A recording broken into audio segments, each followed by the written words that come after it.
ሰላም በያላችሁበት ይሁን አድማጮች፣ ለዛሬ ያዝንላችሁ መረጃ እናስደምጣችሁ።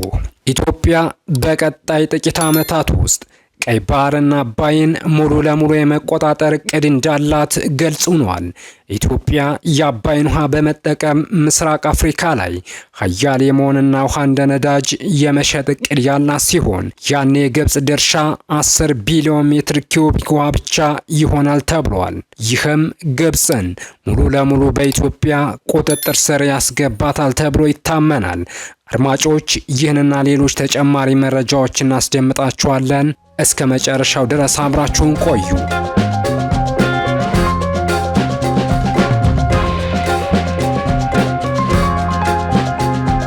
ጠቅላይ ሚኒስትሩ ኢትዮጵያ በቀጣይ ዓመታት ውስጥ ቀይ ባህርና አባይን ሙሉ ለሙሉ ትቆጣጠራለች ብለዋል።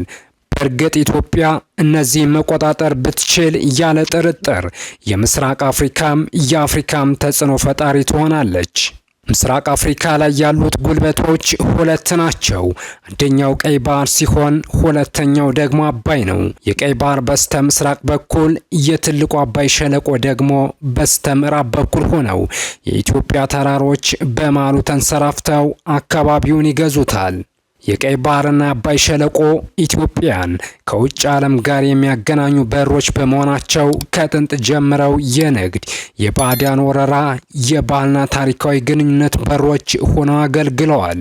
ዛሬም ለኢትዮጵያ በጎ የሚመኙትም ሆነ ተንኮል የሚሸርቡት የተጽዕኖ በራቸው በዚያው በቀይ ባህርና በአባይ ሸለቆ አቅጣጫ ይሎ ይገኛል። ኢትዮጵያ የጥንት ስልጣኔ ማዕከል፣ የሰሜን ምስራቅ አፍሪካ እንቁ ሀገር፣ የአፍሪካ ጣራ በሚል ስም ያስጠሯትና እንደ ሰንሰለት የተቆላለፉት የሰሜንና የባሌ ተራሮች የአፍሪካ የውሃ ምንጭ ወይም የምስራቅ አፍሪካ የዝናብ መጋቢ እየተባለች በልምላሜ እንድትደነቅ ያደረጓትና የዳራሲያንን የባለቀኔዎችን አምሮ መስጠው የያዙ የኪነ ጥበብ መፍለቂያ የሆኑት እንደ አባይና ዋሽ ያሉ ጅረቶችና ፏፏቴዎቿ ባለቤት ሀገር ናት።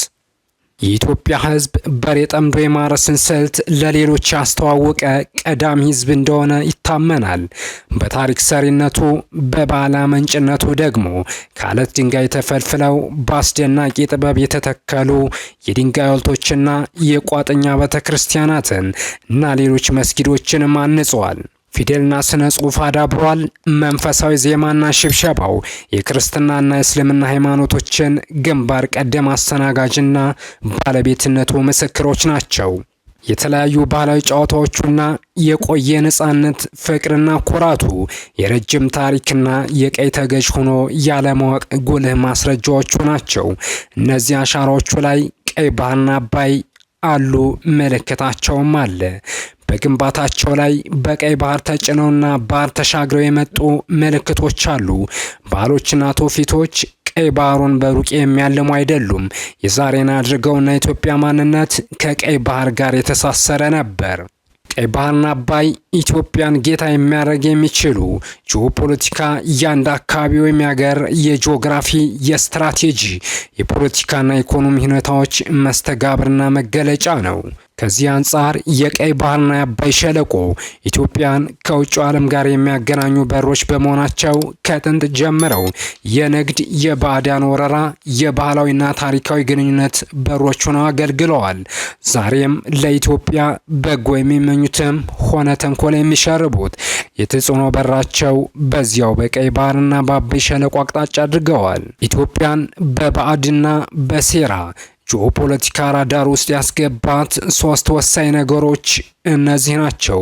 አንደኛ፣ በቀይ ግዛት ያለመገዛቷ፣ ቀጠናዊ አቀማመጧ፣ የውሃና የተፈጥሮ ሀብቶቿ ናቸው። እነዚህ ሀብቶቻችን መጠቀሚያ እንጂ መጠቂያችን እንዳይሆኑ አካባቢያዊ፣ አህጉራዊና ዓለም አቀፋዊ የኃይል ሚዛን ጥፋትና መስተጋብርን ታሳቢ ያደረገ እንቅስቃሴ ጊዜው በእያንዳንዳችን ላይ የቤት ስራ ሆኗል።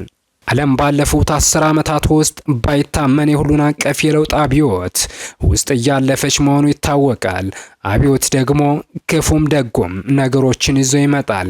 የጊዜ ፈላስፋው ፕሮፌሰር ዚግመንት ባውማን በሚለው መጽሐፋቸው ታላሚና ታሳቢ ስራዎች በጊዜ ካልተፈጸሙና ለነገ የሚተው ከሆነ የመሳካታቸው ድል አነሳ ነው ይላሉ። ነገ ሌላ የቤት ስራ ይዞ ስለሚከሰት ኢትዮጵያ ቀይ ባህርና አባይን ለመቆጣጠር ካለፉት 10 ዓመታት ወዲህ ለአስጨራሽ ትግል እያደረገች ነው። የአባይ ነገር ተሳክቷል። ኢትዮጵያ ከገባችበት አዙሪት መውጣት አለባት። በኢትዮጵያ ቢያንስ ከ9ኛው ክፍለ ዘመን ጀምሮ በየክፍለ ዘመኑ ረሃብ ይከሰታል። በ13ኛው ክፍለ ዘመን 4 ዋና የረሃብ አደጋዎች ነበሩ። በጎርጎራሲያኑ በ1888 እስከ 1892 ታላቁ ረሃብ፣ በ1966 በ1977 በ1985 እና 95 የተራዘመ ድርቅ ያስከተለው ረሃብ፣ የቅርቡ የ2016 ኢልኒኖ ኢትዮጵያን ለረሃብ ዳርገዋል። ይህን መቋቋም የሚቻለው ደግሞ እንደ አባይ አይነት ወንዞችን በመገደብ ብቻ ነው። ጠንካራ ሀገር ለመሆን ጠንካራ ኢኮኖሚ ያስፈልጋል። በዚህ ዘመን በኢትዮጵያ ደግሞ ጠንካራ ኢኮኖሚ ለመገንባት ግብርናው መዘመን ይገባዋል። ግብርናው ይዘምን ዘንድ ደግሞ ወንዝ እየፈሰሰ ዝናብ የመጠበቅ ፖለቲካው መቅረት አለበት።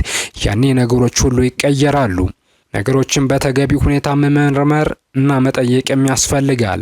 ከሁሉም በላይ ሰላምና መረጋጋት ወሳኝ ሚና ይጫወታል። ኢትዮጵያ አጠቃላይ ቆዳ ስፋት 1.2 ሚሊዮን ካሬ ኪሎ ሜትር ሲሆን አብዛኛው በዚህ የቆዳ ስፋት ላይ የሚገኝ ፍጥረት ሁሉ ተአምራት ነው። የሰው ልጅ እጅ ስራ መሆናቸው የሚያጠራጥሩ ታሪካዊ ትዕይንቶች የያዘች ናት ሀገራችን ኢትዮጵያ። ኢትዮጵያ የምድር ወገብ ላይ የምትገኝ በመሆኑ አብዛኛው ውጭ ዜጋ ሀሩር እንደሆነች ያስባል። በእርግጥ በምድር ወገብ ላይ መገኘት ለሀሩር የሚያጋልጥ ቢሆንም ሚስጥራዊት ኢትዮጵያ ግን ሀሩር አይደለችም። ከሙት ባህር ወይም ሊባኖስ የተነሳው ታላቁ ስምጥ ሸለቆ ኢትዮጵያን ሲያቋርጥ አስገራሚ አሻራ ጥሎ አለፈ። ምድሩን በአንድ በኩል በተራሮች በሌላ በኩል በሐይቆች ሞላው። ከኢትዮጵያ ከፍተኛ ቦታዎች ቁጥር ስፍር የሌላቸው ወንዞች ይመነጫሉ። ዝቅተኛው ምድሯ በውሃ ይረሰረሳል። በኢትዮጵያ 12 ትላልቅ ተፋሰሶች ይገኛሉ። እነሱም በአራት ዋና ዋና ተፋሰሶች ተጠቃለው በአራቱም አቅጣጫ ቁልቁል ይፈሳሉ። መጀመሪያው አባይ ተፋሰስ ሲሆን በድምሩ 20 ትላልቅ ወንዞችን ይዞ ሱዳንና ግብጽን አጥቶ ሜዲተራኒያን ባህር ይገባል።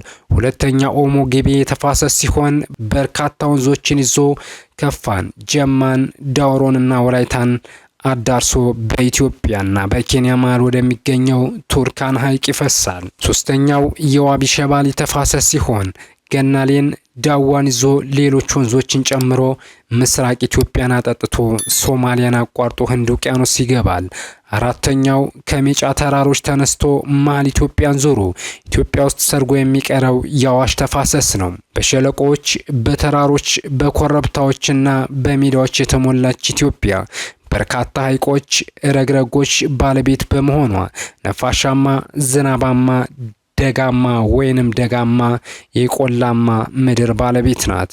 በዚህ ክልል ውስጥ ከአፍሪካ ሁለተኛው ትልቅ ተራራ ራስ ዳሸን እስከ ዓለም ዝቅተኛው ቦታ ዳሎል ድረስ ይገኛል። ከማዳጋስካር ቀጥሎ በአፍሪካ ትልቁ የብዝሃ ሕይወት ያለው በኢትዮጵያ ነው።